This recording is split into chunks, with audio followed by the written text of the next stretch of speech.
اس بیان کو پورا سنیں، انشاءاللہ اس سے آپ کا ایمان تر و تازہ ہو جائے گا، اور آپ کو اس چینل پر حدیث کے ریلیٹڈ ویڈیو ملیں گے۔ اس چینل کو سبسکرائب کر لیں، بیل آئیکن کو آل پر سیٹ کر لیں۔ یہاں مفسرین نے ایک بات لکھی ہے اس آیت کے تحت کہ فرمایا جو زمین پہ چلنے والا ہے اس کا رزق اللہ کے ذمے ہے۔ فرماتے ہیں کہ یہ اللہ نے ہماری عقل کے مطابق ہم سے بات کی ہے، ورنہ آسمانوں میں جتنی مخلوق ہے رزق اس کا بھی اللہ کے ذمے ہی ہے۔ یہاں جو فی الارض کے لفظ ہے زمین پہ، وہ ہمیں سمجھانے کے لیے کہ تم نے تو صرف یہ دنیا دیکھی ہے نا، تو جس کو تم نے دیکھا ہے وہ سب کھاتے اللہ کا دیا ہوا ہی ہے۔ تو جو ہم نے دیکھا تھا رب کریم نے اس کے مطابق ہمیں سمجھا دیا۔ فرمایا کچھ تو تم نے دیکھے ہی نہیں، چلو ان کی تم سے بات نہیں کرتے، پر جو تم نے دیکھے ہیں ان سب کا رزق کس کے ذمے ہے؟ اللہ کے۔ میرے محبوب کریم علیہ الصلوۃ والسلام نے فرمایا اللہ پہ بھروسہ رکھ کے سویرے نکل جانا رزق کی تلاش میں۔ کس پہ بھروسہ رکھنا ہے؟ نکلنا تمہارے ذمے ہے، یہ نہ کہنا کہ گھر بیٹھوں گا تو یہیں آئے گا، نکلنا تمہاری ذمہ داری ہے، جتنی ذمہ داری ہے وہ پوری کرنا۔ اللہ پہ بھروسہ کر کے نکل جانا تمہاری ذمہ داری ہے، رب کا ذمہ ہے تمہیں رزق دینا، وہ ضرور تمہیں رزق پہنچائے گا۔ یا رسول اللہ صلی اللہ علیہ وسلم کس طرح پہنچے گا؟ تو ذرا حضور کے لفظوں کا حسن بھی دیکھیے۔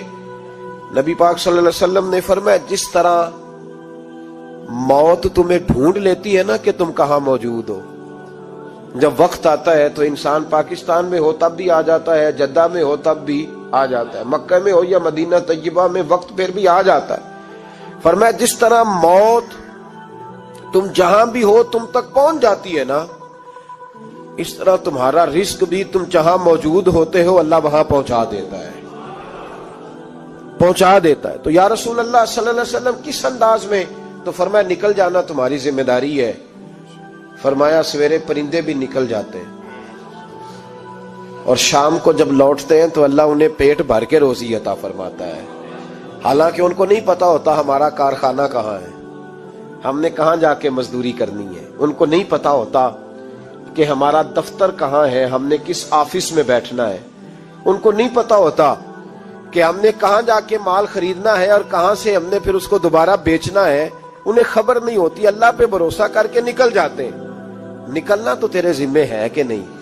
فرمایا وہ تو ڈیوٹی کر، شام کو اللہ جو رب پرندوں کو روزی دیتا ہے وہ تجھے بھی عطا فرمائے گا۔ تو جس حال میں ہے، کیونکہ تو نے اپنا یہ حال خود نہیں بنایا، جس نے بنایا ہے وہ بڑا بہتر جانتا تھا کہ تو اسی حال میں اسے اچھا لگتا ہے۔ تو اسے اسی حال میں، ایک بزرگ تھے تو ان کی طبیعت بڑی علیل ہو گئی، بیمار ہو گئے، تو اللہ نے آزمائش دی تو کیڑے پڑ گئے وجود میں۔ ایک کیڑا یہاں سے کھا رہا تھا، اللہ والے بڑے راضی رہتے ہیں اس کی رضا پہ، تو کیڑا یہاں کھا رہا تھا تو نیچے گر گیا، تو بابا جی نے اٹھا کے پھر وہاں رکھ لیا، کہنے لگے جب اس نے تیری ڈیوٹی مجھے کھانے کی لگائی ہے تو میں اس بات پہ راضی ہوں، تو نیچے کیوں گرتا ہے؟ بس ٹھیک ہے کھا، جب اس نے تجھے ڈیوٹی جو تیری لگائی ہے۔ سالبہ بن عبد الرحمن ایک صحابی تھے، سالبہ غالباً نبی پاک صلی اللہ علیہ وسلم کی خدمت میں آئے، کہنے لگے یا رسول اللہ صلی اللہ علیہ وسلم غربت بڑی ہے، میرے لیے دعا کریں اللہ زیادہ مال دے۔ تو محبوب صلی اللہ علیہ وسلم نے فرمایا تو جس حال میں اچھا ہے وہ تیرے لیے بہتر ہے، جس میں تو ہے وہی حال تیرے لیے۔ مشکل ہے نا یہ جواب سننا۔ یا رسول اللہ صلی اللہ علیہ وسلم دعا کر دے، تو محبوب نے کیا فرمایا؟ فرمایا تو جس حال میں ہے نا وہ حال تیرے لیے بہتر ہے، اسی میں رہ۔ کہ نہیں حضور دعا کریں۔ فرمایا سالبہ تو باز آ جا، حضور دعا کریں۔ فرمایا تو باز آ جا، 2-3 دفعہ کہا، ضد کی، محبوب نے فرمایا جا پھر اللہ تجھے زیادہ پیسے دے گا۔ چند بکریاں خریدی، اتنی برکت ہوئی کہ بکریوں کے ریوڑ بن گئے۔ پھر کچھ بکریاں بیچ کے گائے خرید لی، ان کے بھی ریوڑ ہو گئے۔ پھر کچھ اونٹنیاں لے لی، ریوڑ ہی ریوڑ۔ پہلے 5 وقت مسجد میں آتے تھے، اب فجر اور عشاء رہ گئی۔ پھر مال زیادہ ہوا تو مدینے شہر میں کوئی جگہ ہی نہیں، مدینے سے باہر حویلی خریدی، پھر جمعہ ہی رہ گیا، جمعے کے جمعے آتے۔ زکوٰۃ کا حکم آیا، میرے نبی کریم علیہ السلام نے حضرت ابو ہریرہ کو بھیجا، فرمایا جا اسے کہہ تیری زکوٰۃ بنتی ہے 2.5%۔ تو سالبہ کے پاس حضور نے پیغام بھیجا،